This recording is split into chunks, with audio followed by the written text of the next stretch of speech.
ladies and gentlemen. Welcome to another edition of the Reachin and Teachin podcast presented by CEI Esports. Ladies and gentlemen, you may see me. You don't see the light. You don't see the Razor Ramon poster behind me. You don't see the bobbleheads of the Funko Pops or the David Wright poster. You don't see the light that makes me look like it's an eclipse happening behind my head. We're in an office. Me and Johnny, we're in the office. We're right in front of each other. High five, Johnny, right now. Do it right now. Do it right now. There you go. That's a high five. We did it right there. See, we're in person. We're able to do that. But we are in our CI offices. We are with our producers. We are with our team. But, Johnny. Yes. We have a special guest. Woo. This might be the biggest guest we've ever had. By far. Never close. This is by far. It is the NBA 2K League president, Mr. Brandon Donohue. Hold on. Let me stand up. Clap it up. Clap it up. Too much, man. Robinson, Johnny. This is long overdue. We talked about this at All-Star about making this happen. And it's been too long. I'm glad we're doing it, and we'll do it again, too. Absolutely. Yes. Of course. Season 5 is on the way, so we have to do it relatively soon. But it's a pleasure to have you, Brendan. It's amazing to have some of your stature on the show, and we really appreciate you guys coming on and making this happen. Listen, you guys are – I watch your stuff. You may not realize it. So, besides you're huge 2K guys. You're huge NBA guys.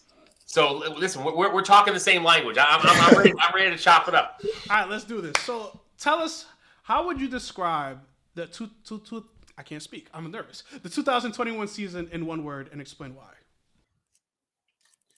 Back in person. Going back in Dallas was so special for us because we had worked so hard to do everything virtually because of COVID, and then to get the players back in one place. You know, you guys know because you've been there. Like the in-person experience, the trash talk, the energy of like that circle stage is like nothing else in esports. We love it. We know it. And so we had that. And I'll also say, like, you know, I know you've talked to a lot of our players. Like, you know, I get to meet a lot of them in draft. We were in person. I get to know them and get to know them personally. Like, just seeing them again was a celebration. Yes. You know, it had been a while. Definitely. It's being back in person. I remember when we first got on to 2020, it was virtual. Just like, how are they doing this? They're in apartments because we interviewed I think it was DJ Layton, the head coach for Kings Gaming, and he was talking about how they were in apartments and doing it like that, and all the challenges it brought for that. It's just mind-boggling that how far we've come in terms of adapting to what the situation is and seeing how amazing it is in person now and virtual. It is. The virtual part, it's great. But I still think we want our biggest moments to be in person. I mean, it just changes the whole dynamic. I mean, because you saw it firsthand in the playoffs. Like there were players on the stage for the first time. Like it's not for everybody. It's not easy to like you have a guy 12 feet away from you barking at you. I mean, it's hard enough to play against the best players in the world. You add that element to it. There's certain players that are built for it.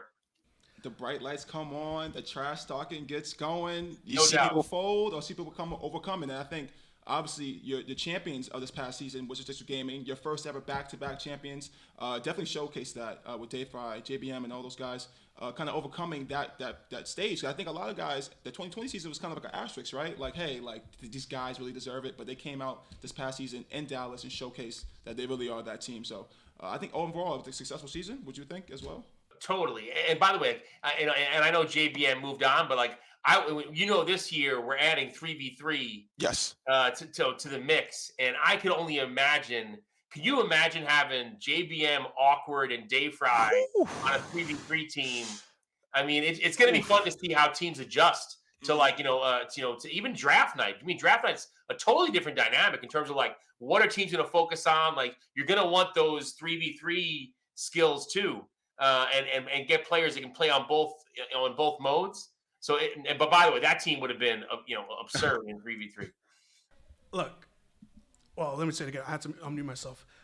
I see the experience. I can imagine myself playing them in 3v3. It's gonna be like when we're in the classroom and we play the kids, because like there's some kids that try to talk trash. So somebody like, hold on, let me put my other hand on the control, and then it's a different story. So I can feel the pain of me playing those professional players in 3v3. I'd rather not because I like my feelings, so I don't want to get offended. But let's move on. So talk about your background with the NBA. How did you transition to the 2K and becoming the president of the NBA 2K League? So it's funny. I mean, I had been on the business side. I was on the team side for 12 years. I had worked for the Pistons, the Milwaukee Bucks, then the New Orleans Hornets, as well as the Atlanta Hawks.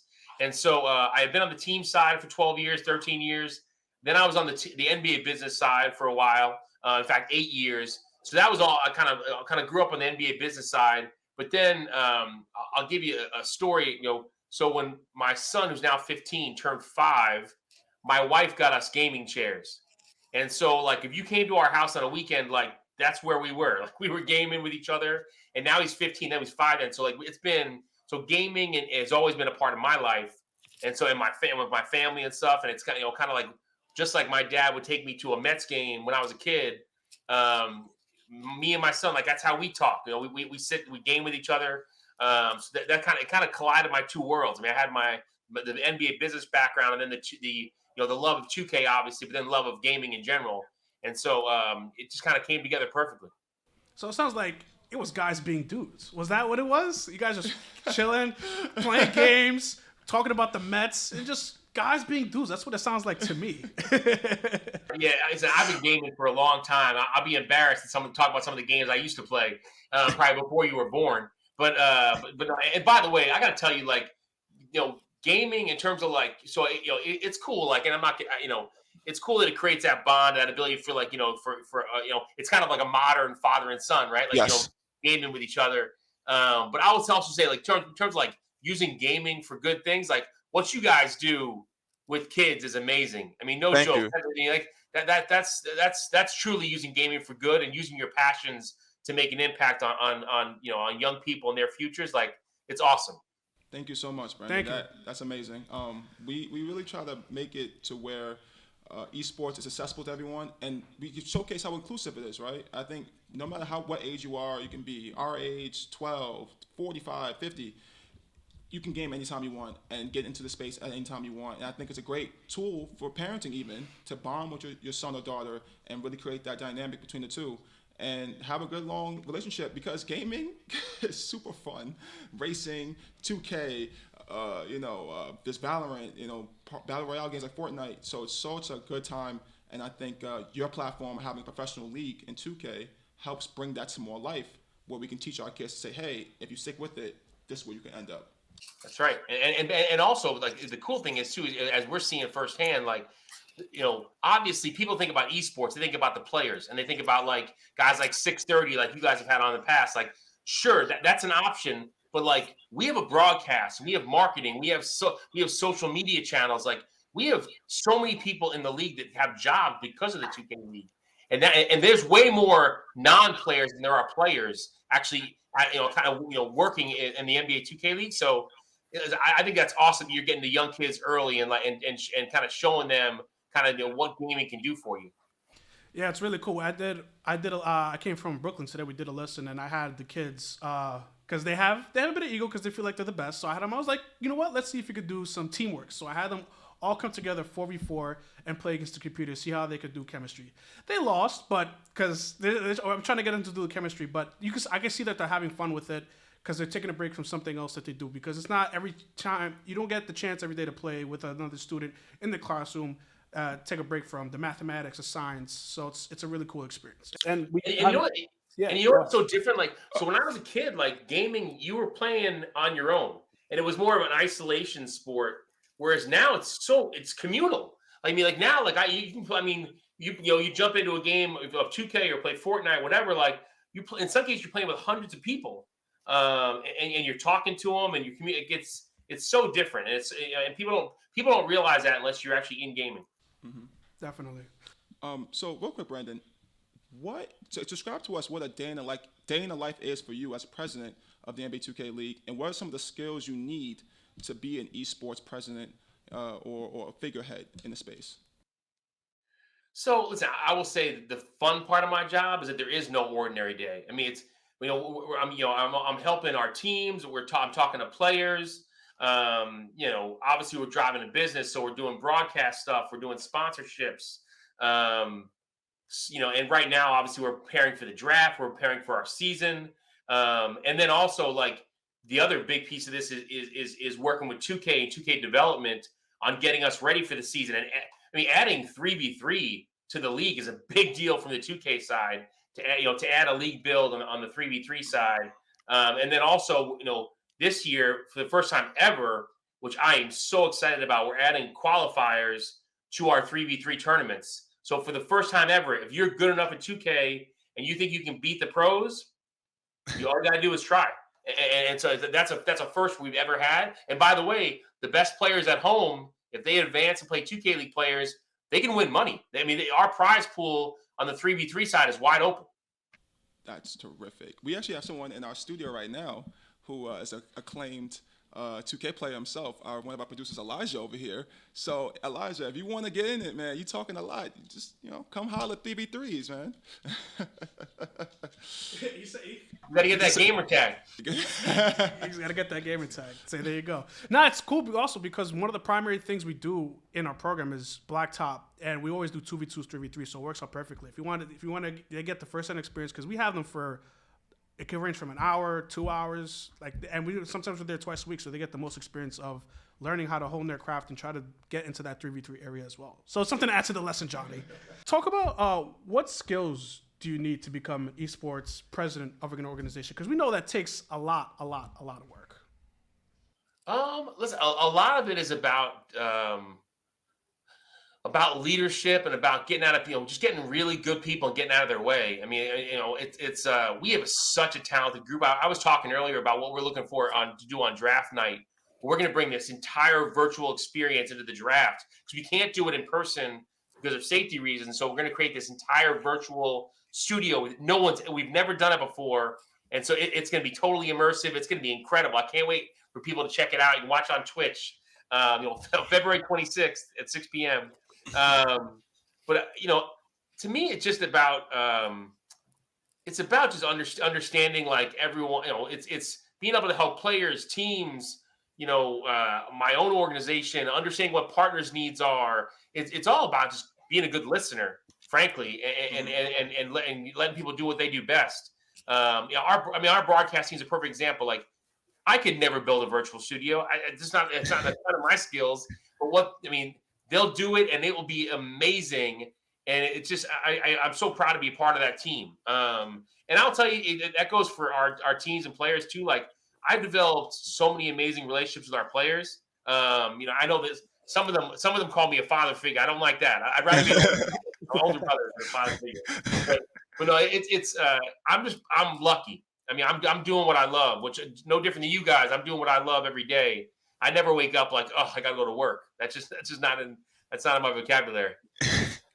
When you realize, hey, it's not just a job, it's something I have fun to do, that's when you know you made it. It's really, that's the goal. You better be like, hey, it's not a job. It's me doing what I want to do for a living. It's a passion. It's a passion. Yeah, and at the end of the day, I can turn on my PS5 and play 2K. You can't complain when you're playing 2K. But if they ever come up with a senior tour, maybe I'll carry that out. Senior tour. What is it? Old Timers Day, Yankee Stadium. Oh man, not that old. Yeah. Let's not go there. But anyways, but you mentioned some of the skills for being a president. How about for students who they want to start up an esports club at their school? What are the things they have to take into account, and what are the things they have to do if they want to make a successful club at a school? It could be a college, anything like that. I think it's about just building community, right? It's about finding games people are interested in, creating events that people can get excited about, and it's a sense of community. It's like I said earlier. People love to compete in everything. I mean, you look at TV now, cooking shows and all kinds of crap. I mean, everything's competition, and I think gaming is one of the biggest examples of that. Especially for youth. And so I would say that. And then listen, I'm amazed when I see some of the classes that are offered now in, my son's taking stuff in broadcast journalism and content creation. And it's so cool to see that transition happening. Like when I was in school, it was you had math, you had science. It was so straightforward. Now, it's so cool to see the opportunities and the access people are getting. And I just think like I said earlier, if you can create content, it's such an incredible skill. Yes. And no matter what job you have, that skill is transferable. So I think it's it's amazing. So I had an assistant who this time last year we had my assistant at the office. She left us. She moved to California and left us, which I was so excited for her. Like she wanted to do her own thing. She's now a TikTok creator. She has over 100,000 followers. Like she's like, I mean, it's unbelievable. But like that's a perfect example that like if all you need is like a passion and you can, it's no limits. And so it's that's the kind of stuff like you see in esports, you see on social media. But like you know, so yeah, as far as like creating it at a school, like I'd also say like I'm guessing that administrators are looking to find clubs and they're looking to create clubs that they can get kids to join on. My guess is if it doesn't exist at your school, it's only because the administration doesn't realize how popular it is. So Yes. go get help. They'll have resources. As a journalist and a student myself, you love to hear it. You love to hear it as well. So shout out to your son. But you recently the NBA 2K League recently made their major announcement that you guys expanded to Mexico with Team Ducks Gaming. So talk about that process, and do you have any other hopes of expanding at all in the near future?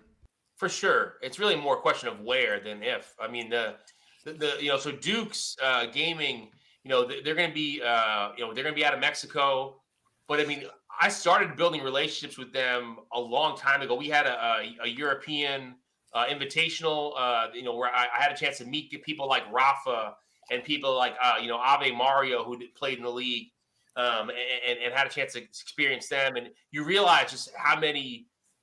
We're lucky. In the United States, you have access to go to an arena and go to a Knicks game or go to a Nets game, or wherever you are. I mean, people overseas who are passionate basketball fans, a lot of times the outlet is 2K, and so we saw it firsthand in Europe. We know what happened in Latin America, and so and the cool thing with Dukes in particular is we tried it last year where we had Jomar from Pacers Gaming do a Spanish speaking stream, and we did it, about once a week or so in the off season. And with Duke's totally going to open up, to an audience in the Spanish speaking community that I would say we're underserving at this point. Mm-hmm. And so like, I think there's huge opportunity there.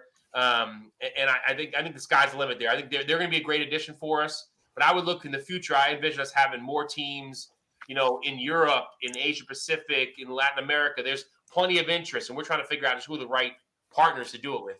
I am excited. That sounds amazing because I think representation matters, correct? And I think having more of those gamers from these countries and other areas of the world will only just further showcase how big and broad esports is and how big and broad NBA 2K League is. And I think it can only help the league in general, and obviously help us with our students as well as we can continue on and showcase to them how big of a scope this is and that they can potentially be one of those players as well. But real quickly though, Brendan, what are some of your goals for 2022? Now, I know 2021, I think a big goal of yours was to get back into person after a long year in 2020, and then obviously getting back in person, you were able to accomplish that. So what are some of the things you hope to get done or accomplish this year, and what can we look forward to as Season 5 rolls around? To me, the Season 5 is all about the 2K community. So I think we've done a great job of getting the best players in the world playing in our league. I truly do. But I think what we're looking to do for this upcoming season is we need to do a better job of connecting the 10 million plus people that are playing the game to the 2K League. Far too often I hear people say like, "Oh, I love 2K. I didn't know about the 2K League." That hurts my soul when I hear that. So what we're trying to do is, and that's why like qualifiers are very common in other esports. And so like adding 3v3, which is a huge part of the community that like we've never really talked to. And so adding 3v3, adding qualifiers where anybody from home with a couple of friends and they think they're good enough, they can compete with the best in the world. Like, so to me, Season 5 is about the community. And I think I think Season 6 will be more about us getting more into the retail copy of the game and us being more kind of, more present in the 2K experience. Like that's the 18-month vision. One of my last questions before we head into a special part of our interview. So the NBA 2K League, it's you guys are with the NBA, which is a worldwide brand. You are with NBA 2K, one of the most popular teams. What are some things that you guys want to change or add to the future, like possibly markets, possibly age limit, ways you could continue to make the league grow more and more, even though we're in a pandemic? How can you do all that and changing that to that? I think integration with the game and with the community. I think it's a big one. I think us doing more to figure out how to get those 2K influencers who were like so big in the community Yes. tied to the league. And I think we've got to do a better job of that. I think the good thing about the qualifiers is like, someone like an Annoying or a Ticino or someone like that, like in the 2K community, like they're not going to move for 6 months and play on a 2K League team because, frankly, they're their own business, right?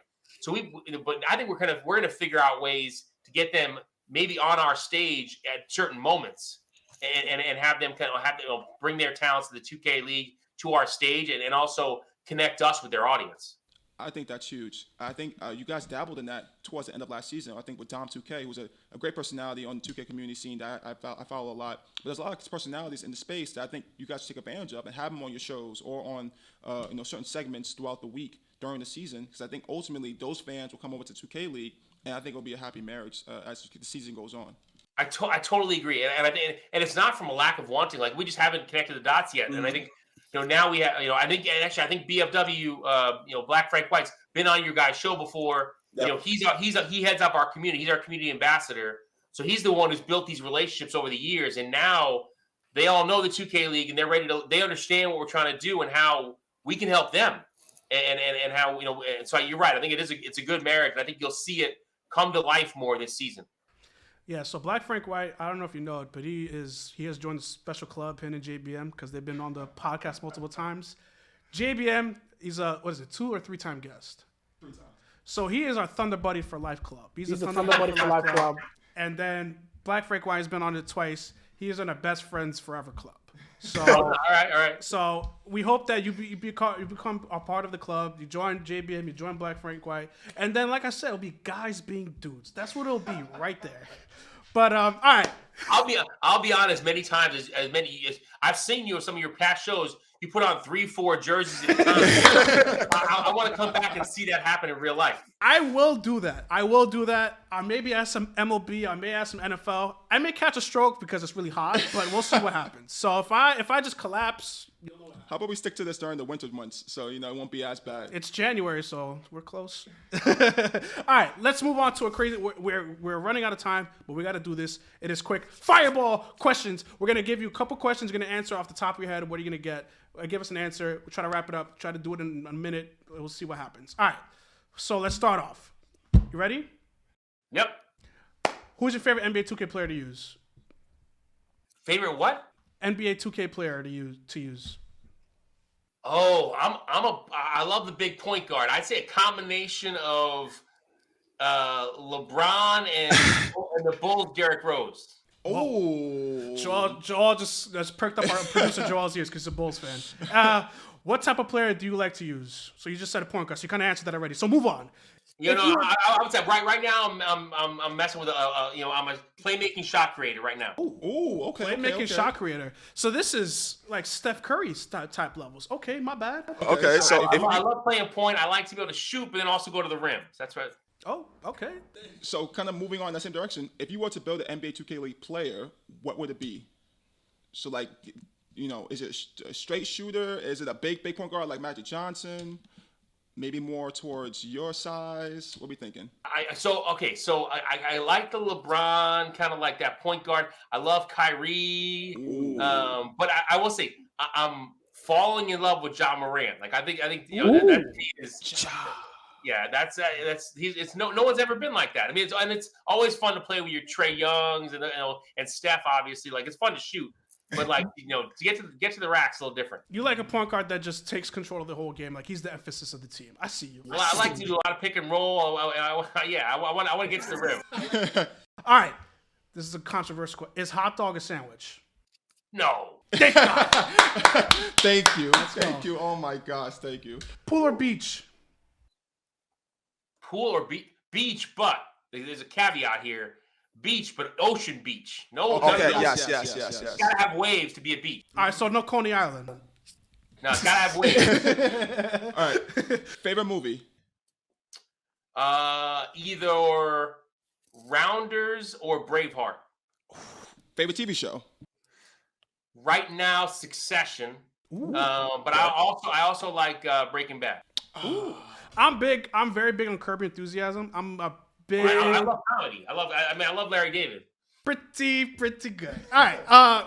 First video game that you ever played. And you made a Ted reference. It's another good Thank you. I'm glad you noticed. Thank you. First video game that you played.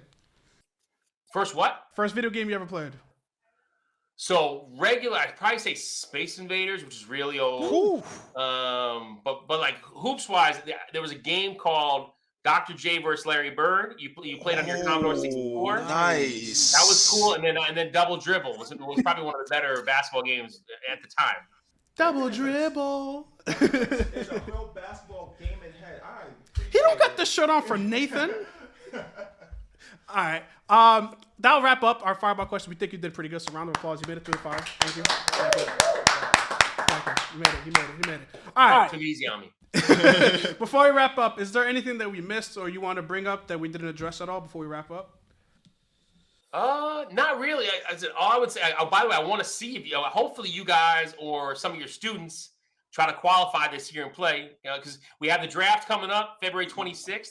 But this year is cool because if you don't get drafted, it doesn't stop there. You actually can try to qualify to play for all the cash, especially on the 3v3 qualifiers. So more info coming on that one soon. Hopefully I'll come back and we'll do it again before the season starts. Absolutely. Johnny, we got another lesson to make. Get ready. No, but guys, thank you so much. I love talking to you guys. I love your passion for the game and for the league. And so anytime, I'm always here. Thank you. Yeah, I think I'm gonna give him a voucher to the Best Friends Club right now. I'm gonna give him a voucher so he can he gets the VIP treatment easily. Okay. Easily. Like he'll walk, he can skip the line. Skip the line. No way. Cool. I'll come back for Thunder Buddy status. That'll be yes. Because when the Thunder Buddy status, you get the voucher, you put on some Timbs, you'll be perfect. You'll put some Timberland boots, you'll be awesome. We'll put a bunch of jerseys on. There it is. We can't damage these $300 jerseys. Anyways, so that'll do it for this edition of the Reachin and Teachin podcast presented by CEI Esports. We hope you enjoyed this episode. Brandon, thank you so much for coming on again. We have set a new standard, a new milestone on the podcast. We've been doing this for 2 years. This is it. This is it. What's better than this, huh? Look at us. Who would have thought? Not me. The Paul Rudd video? Not me. Anyways. So, thanks, guys. Hey, let's do it again. Check out NBA 2K League on social media, on Twitch. Stay tuned for more. February 26th, y'all. The draft. February 26th. Twitch, YouTube. Be sure to check it out, guys. Be there, be square. All right. Thanks a lot, guys.